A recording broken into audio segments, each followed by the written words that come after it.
To the matter of fentanyl now, as today we did hear from the Public Safety Minister David McGuinty announcing that 7 criminal organizations will now be added to the list of terrorist entities. This as a means of ending the cross-border trafficking of the illegal drug.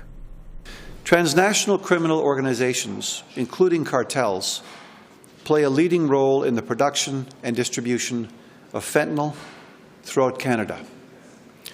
To rid Canada of this scourge, our government will ensure law enforcement has every tool available to dismantle and disrupt the operations of these organizations in our communities.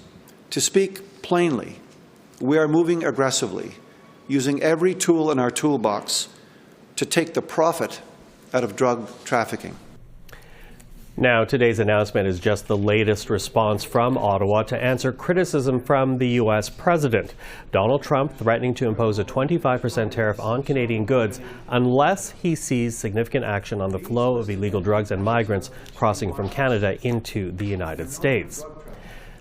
Well, to talk about this, we're now joined by David Asher. Mr. Asher is a former senior State Department official, also senior fellow at the Hudson Institute, and during the first Trump administration, he headed an anti-fentanyl task force. Mr. Asher, thank you for making the time. Well, thank you for having me. Listen, I want to begin our discussion by going back to January, because Canada was warned if it did not take action on the border, tariffs would be imposed by the United States. In response, Canada unveils this $1.3 billion security package, only to be told by the White House economic advisor that Canada appeared to have misunderstood the, quote, plain language of the executive order. Do you think with the amendment of the terrorist list here in Canada today that the federal government is now understanding that order better? I think so. We've designated the cartels ourselves as terrorist groups. And as someone who's investigated them and worked extensively in counterterrorism, I will say there's definitely a type of narco-terrorism going on with the trafficking of fentanyl. Fentanyl is a mass murder drug. It's a one pill truly can kill, and you're having a wave of tragic deaths in Canada that's very substantial and not dissimilar to what we're facing in the United States. So we really should be in this together. I wish we didn't have to make threats to coerce cooperation. That's not necessarily the nicest way to do this, but it has led to Canadian action, and maybe it's a reaction.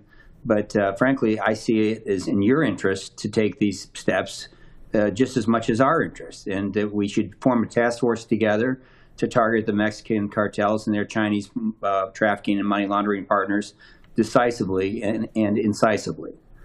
Okay. Once and for all. Well, let me break up a little bit of what you just said there, beginning with, this reaction to this threat. And as you say, you wish it didn't get to this point. But I think it is fair to make the argument that for Canadians, we were shocked to face the same threats as Mexico was when it comes to tariffs, because the amount of fentanyl seized at the Canada-U.S. border pales in comparison to the amount seized along your border with Mexico. But I take it that argument doesn't carry weight with you. Is that correct?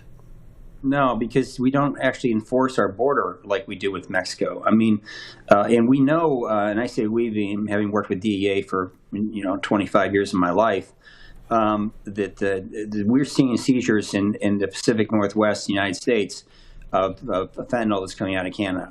How much is a lot of it's under court order? It's sealed right now, but it's not insubstantial or insignificant.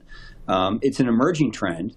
And certainly the rise of these super labs, including the one that your police, Royal Canadian Mounted Police, raided in British Columbia with the 95 million pills of fentanyl ready to murder every single person 3 times over in Canada itself. Obviously that was being used for export. People say it's just being exported to Australia. Well, the same networks that export to Australia export to the United States.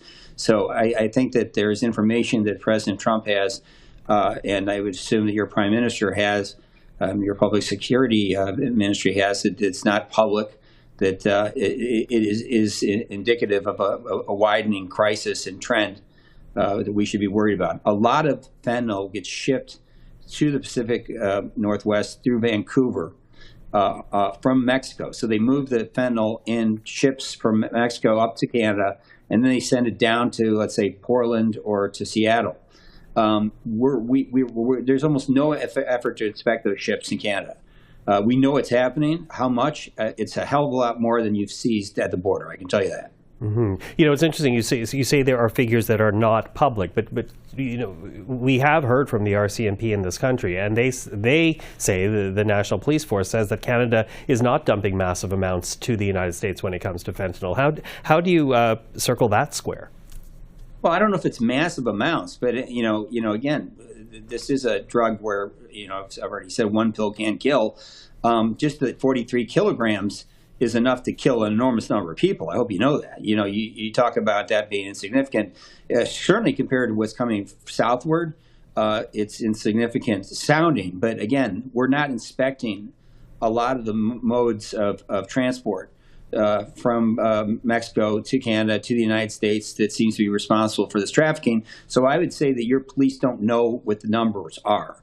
And I would say even our DEA is just waking up to this. But we have a large network of informants who are informing us that there is relatively large shipments emerging from Canada. And moreover, almost all the money laundering networks that are Chinese money laundering networks in the United States that launder over 90% of the drug money for the Mexican cartels in the U.S. and Canada are run out of Canada.